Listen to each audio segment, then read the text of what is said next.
ces planètes sont bien différentes de la Terre.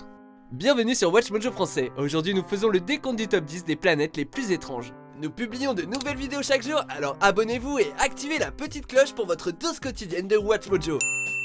Pour cette liste, nous passons en revue les planètes qui nous intriguent et qui nous poussent à remettre en question ce que l'on sait ou ce que l'on pense savoir. Look at all the crazy crap surrounding us. I mean, look at that thing right there. What the hell is that thing?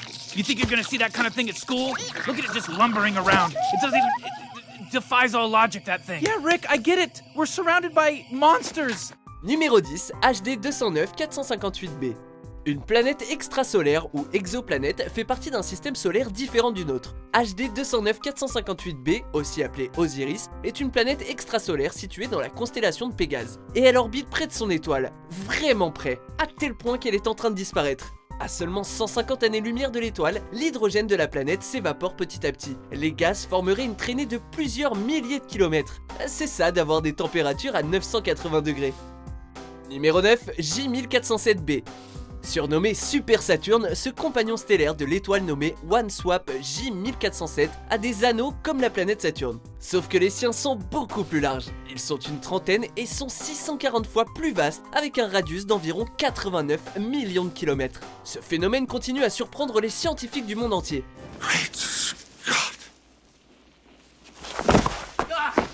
L'exoplanète, qui est aussi une naine brune, est à environ 420 années-lumière de nous. Mais si elle était à la place de Saturne, on verrait ses anneaux depuis le ciel, ils couvriraient une bonne portion du ciel, sans que la planète elle-même ne soit visible.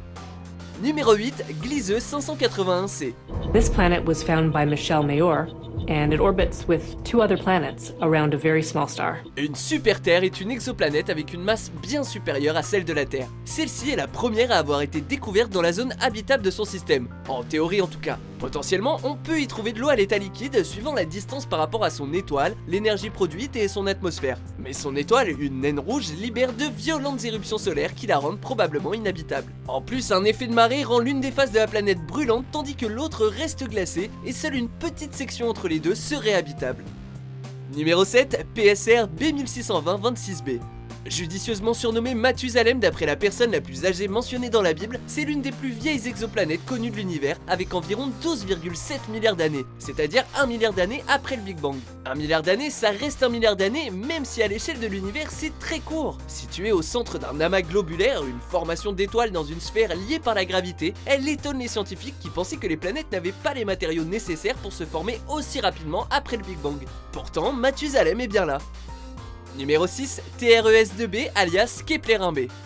Voilà une planète bien badass. Située dans la constellation du Dragon, il s'agit de la plus sombre de l'univers connue à ce jour. Cette exoplanète est une géante gazeuse de type Jupiter chaude. Elle reflète au mieux 1% de la lumière, ce qui la rend plus sombre que du charbon. Les scientifiques ne savent pas pourquoi elle est aussi sombre en dehors d'une possible absence de nuages réflecteurs. En plus d'être obscure, la planète est brûlante. Elle est tellement chaude qu'elle dégage une légère lueur rouge qui la rend encore plus menaçante.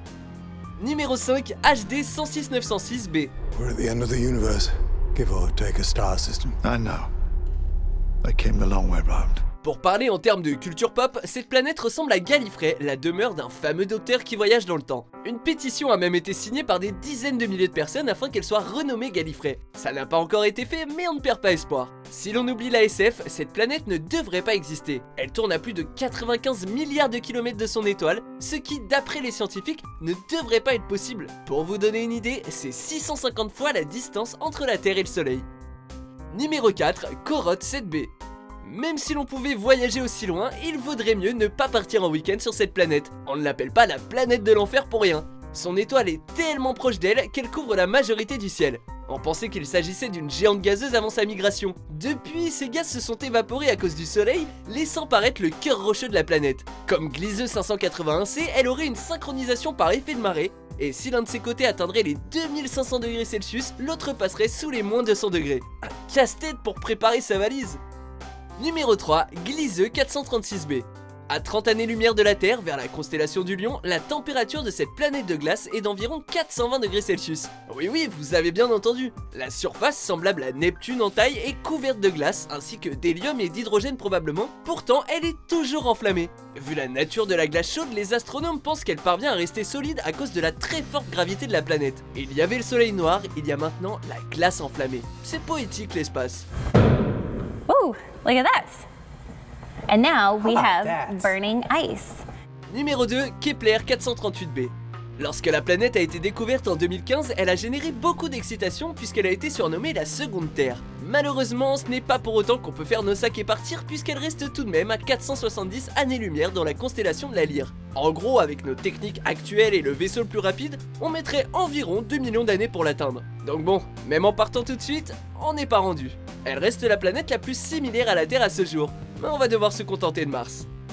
Numéro 1, 55 Cancri E. Une planète en diamant? On arrive tout de suite! Malgré une température frôlant les 1700 degrés Celsius, on aime quand même l'idée d'une planète constituée de diamants solides. Here's a good one. No. There is a good one. Tout n'est pas confirmé à 100%, mais cette planète serait composée en majorité de carbone. La pression et la chaleur de son étoile ainsi que l'intérieur de la planète auraient transformé sa masse en diamant. Cette planète, qui fait 2 fois la taille de la Terre, vaut 22 nonillions d'euros, c'est-à-dire environ 384 quadrillions de fois plus que le PIB de la Terre. Faudra juste penser à la crème solaire quand on ira. Oh, I thought it was further away. I guess this one's a little small. Vous êtes d'accord avec notre sélection? Jetez un coup d'œil à ces autres super vidéos de WatchMojo français et n'oubliez pas de vous abonner pour être au courant des nouveautés.